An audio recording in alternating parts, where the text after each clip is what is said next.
Assalamualaikum warahmatullahi wabarakatuh. Perkenalkan, nama saya Fikri Ahmad Alfarizi dengan NIM 2202020092. Pada kesempatan saat ini saya akan menjelaskan tentang analisa dataset kedua dengan model random forest. Baiklah, langsung ke skripnya, yaitu pertama, membaca dataset. Dataset ini digunakan untuk memprediksi kejadian kematian binary classification kosong atau satu. Kategori utamanya adalah 0 sama dengan pasien tidak mengalami kejadian kematian. 1.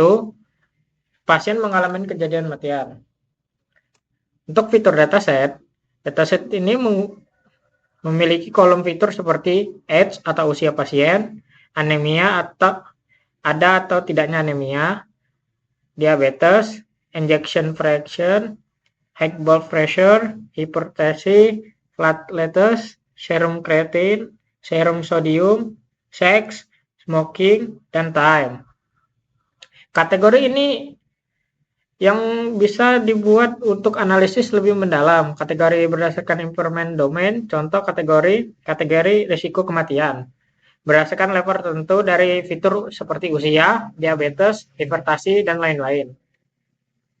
Contohnya itu low risk atau risikonya rendah, medium risk atau risikonya tidak rendah atau tidak tinggi, dan terakhir high risk, itu risikonya sangat tinggi. Jenis pasien berdasarkan profil klinis, young and healthy, pasien muda tanpa komorbiditas, elderly with risk, pasien tua dengan hipertensi atau diabetes, Christine condition atau pasien dengan nilai kreatin serum atau CPK tinggi. Baiklah, untuk kode ini membagi dataset ke dalam training dan test set. Selanjutnya, fitur scaling membaca model random forest classification terhadap training set, memprediksi hasil test set, membuat conversion metric, lalu membuat klasifikasi report. Baiklah, dari data test tersebut dengan metode random forest sehingga menghasilkan akurasi sebesar 0,89. Selanjutnya, visualisasi hasil random forest pada training set atau dua fitur utama saja yang divisualisasi. Memilih dua fitur penting berdasarkan fitur information. Kategori berdasarkan target Y, dataset memiliki dua kelas pada variabel target Y yang dipresentasikan sebagai 0, kategori pertama misalnya tidak kritis atau kelas 0. 1, kategori kedua misalnya kritis atau kelas 1. Pada grafik, kategori ini divisualisasikan dengan berwarna berbeda, merah, hijau, seperti yang di skrip. Kedua, kategori berdasarkan dua fitur utama. Dua fitur utama yang terpilih berdasarkan fitur information digunakan untuk memisahkan kategori. Fitur utama yaitu representasi indeks import index yang diberikan nama berdasarkan kolom asli dataset. Contoh, age atau serum kreatin. Fitur utama kedua, representasi indeks informan indices dalam kurung 1 yang juga diberikan nama berdasarkan dataset. Contoh, injection fraction atau platelets. Ketiga, kategori berdasarkan area peta keputusan. Setelah model berdasarkan hasil prediksi, data visualisasi menunjukkan peta keputusan atau decision boundary yang membagi ruang dua dimensi menjadi beberapa area. Area pertama, zona yang dimana model diprediksi kelas 0, yaitu, dan zona kedua, zona yang di mana model memprediksi kelas 1. Setiap area ditentukan berdasarkan prediksi model dari input dua fitur utama. Untuk skrip ketiga, yaitu fitur dan bobot penting. Lalu, semua kolom kecuali kolom target. Selanjutnya, mengurutkan fitur berdasarkan importance atau descending. Membuat plot, membalik urutan fitur agar paling penting di atas. Penambahan evaluasi atau fitur importance. Bisa dilihat dengan hasilnya. Umur sekitar 0,0862. Anemia sekitar 0,0139. Kreatin fosfines sekitar 0,0931. Diabetes 0,01228. Injection fraction sekitar 0,331333. High blood pressure sekitar 0,0146. Platelets sekitar 0,0810. Serum kreatin sekitar 0,1550. Serum sodium sekitar 0,03835. Seks sebesar 0,0140, smoking sebesar 0,0150, dan time berjumlah 0,2975. Berikut diagramnya.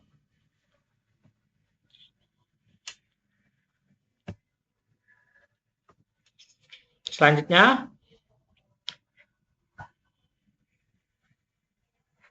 saya akan membaca deskripsi fitur untuk membantu pemahaman user. Yang pertama ialah usia pasien atau per tahun. Yang kedua, kondisi kekurangan sel darah merah. Yang ketiga, tingkat enzim CPK dalam darah. Yang keempat, riwayat diabetes. Yang kelima, persentase darah yang keluar dari partikel setiap kontraksi. Yang keenam, riwayat tekanan darah tinggi. Yang ketujuh, jumlah platelet dalam darah. Yang kedelapan, tingkat kreatin dalam serum darah. Yang kesembilan, tingkat natrium dalam serum darah. Yang kesepuluh, jenis kelamin pasien. Yang kesebelas, kebiasaan merokok. Yang kedua belas, waktu tindak lanjut. Berikut list untuk menyimpan jawaban pengguna, lalu menampilkan semua pertanyaan dan meminta input pengguna untuk masing-masing fitur. Kemudian mengambil data input dari pengguna, menampilkan data yang sudah dimasukkan untuk konfirmasi data apakah benar, lalu melakukan prediksi setelah data terkonfirmasi, menampilkan hasil prediksi, dan yang terakhir memanggil fungsi untuk prediksi. Oke, baiklah. Di sini saya akan menjawab pertanyaan dari fitur tersebut. Contoh usia pasien berikut ialah 19 tahun. Lalu kondisi kekurangan sel darah merah, dia tidak kekurangan, yaitu 0. Tingkat enzim CPK dalam darah, kita isi saja sekitar 2 liter. Tingkat enzim CPK dalam darah sekitar 1 liter. Riwayat diabetes tidak pernah. Persentase darah yang keluar dari partikel setiap kontraksi sekitar 5%. Riwayat tekanan darah tinggi sekitar tidak pernah. Jumlah platelet dalam darah sebesar 50 mili.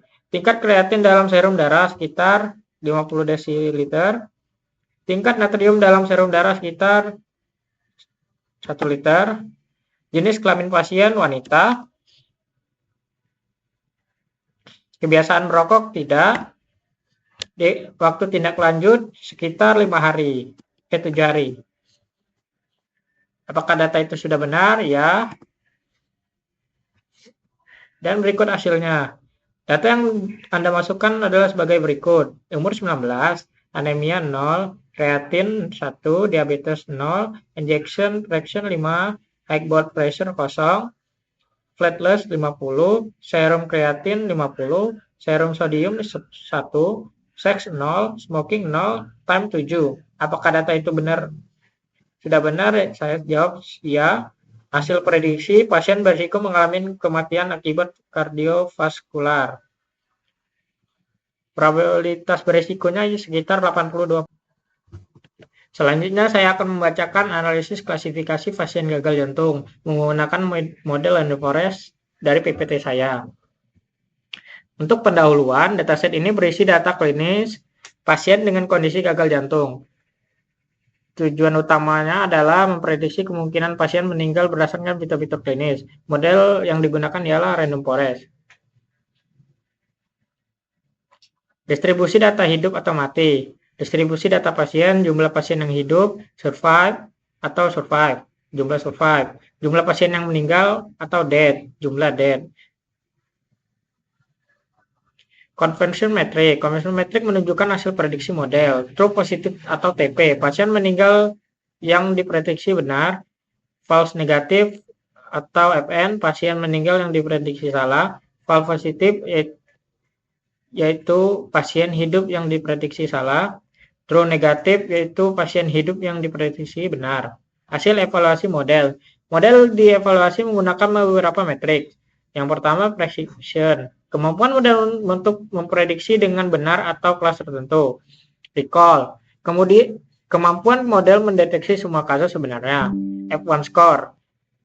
Kombinasi precision dan recall. Yang terakhir, Aus-Rock 0,85. Kinerja model cukup baik. Pentingnya fitur. Fitur yang paling mempengaruhi hasil prediksi ialah usia atau age, faktor risiko utama, frajeksi atau injeksi precision, indikator fungsi jantung, kadar kreatin serum, indikasi fungsi ginjal. Untuk kesimpulannya, model random forest memberikan hasil prediksi yang cukup akurat. Fitur usia, frajeksi injeksi, dan kadar kreatin sangatlah mempengaruhi prediksi. Sekian dari saya. Wassalamualaikum warahmatullahi wabarakatuh.